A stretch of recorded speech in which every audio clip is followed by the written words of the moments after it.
So we're in the book of Job today. That was a little bit longer of a pause than I thought it was going to be that I just did.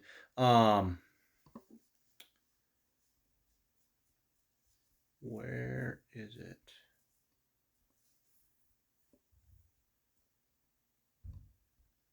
So we're dealing with the issue. A lot of people don't like the book of Job. A lot of people think it's God being immoral. I mean, essentially the whole thing of the book is Job is a guy and he's getting, do I want to say, he's not getting punished at all. It's pretty clear.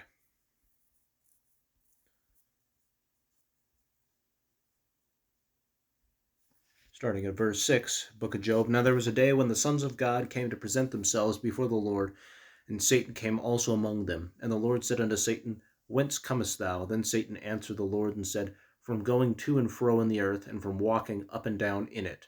And the Lord said unto Satan, Hast thou considered my servant Job, that there is none like him in the earth, a perfect and an upright man, one that feareth God and escheweth evil?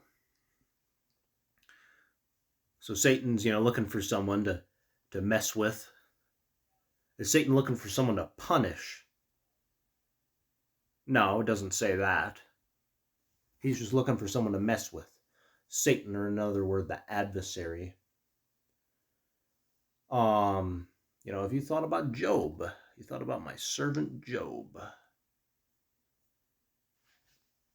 He's a great guy. Then Satan answered the Lord and said, Doth Job fear God for naught? Hast not thou made a hedge around him, and about his house, and about all that he hath on every side? Thou hast blessed the work of his hands, and his substance is increased in the land. But put forth thine hand now, and touch all that he hath, and he will curse thee to thy face. And the Lord said unto Satan, Behold, all that he hath is in thy power. So this is not God cursing him. God is allowing Satan to have this power only upon himself. Put not forth thine hand. So don't put your hand on him. So Satan went forth from the presence of the Lord. And then you get to deal with the judgments of God. So does it say, I'm punishing you for this? No. He says, just have you thought about him? Satan's like, basically, he probably just following you because he's got a lot of riches. And God's kind of going to show that that's not true. He's kind of showing Job's, and then you see Job's true faith. You see what I'm saying? And then, throughout that, all of Job's things are taken away. And then Job he himself gets afflicted. You know what I'm saying? And he still follows God. So is this a punishment? No. Is this a bad thing? I don't think so. I mean, he's showing that he's true in his faith. Did he lose his kids? Yes. Did he lose everything? Yes. You can read it. You can read it in the book. I don't think I'm going to cover the whole thing. Did he lose all that? Did he still stay faithful to God? Yeah. And here's for the people that think it's immoral, I mean, honestly, I'd like to know their moral standard. Or if you're watching, I'd like to know your moral standard. What do you base it off of?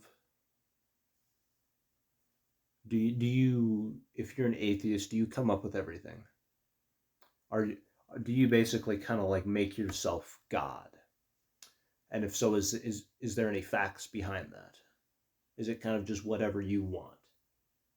Was like Hitler the god of his universe? Was Stalin the god of his universe? Weren't they essentially doing right or wrong? Is right or wrong an objective fact in an atheistic worldview? Because when God created everything, God created good and evil as natures. In an atheistic worldview, there is no such thing. There's survival instincts that have been evolved. There is no such thing as objective morality. So you can't say, for a hardcore example, torturing a baby is wrong. Now, is that or is that not a reality denial? Because torturing a baby is pretty much wrong. And in an atheistic worldview, it's not. It's kind of just what people want to do. Objectively, no. Atheists do not torture babies, don't get me wrong. Most of them don't. But in reality, if there is no God, is there anything wrong with that? Because there's no right or wrong that was created. There's just instincts. So, and if there's no right or wrong, can anything a God can do be wrong?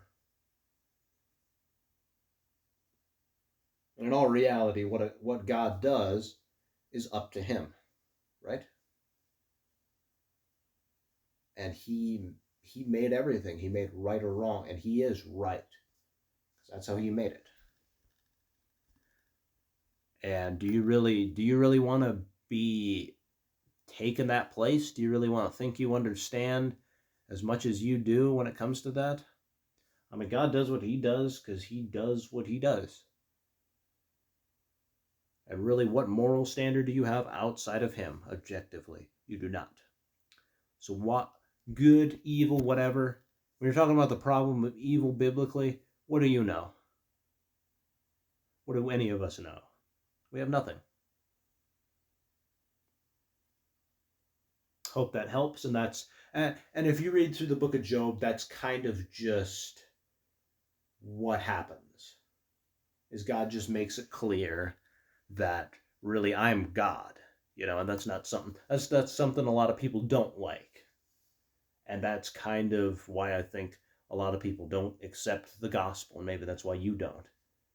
And in reality, do you really want to bet your salvation on you understanding morals? Do you really want to bet your salvation basically on your own opinion of right or wrong? It's not a fact. You can't prove to me that one of these things is right or wrong. Do you really want to base your eternity on an opinion that you have?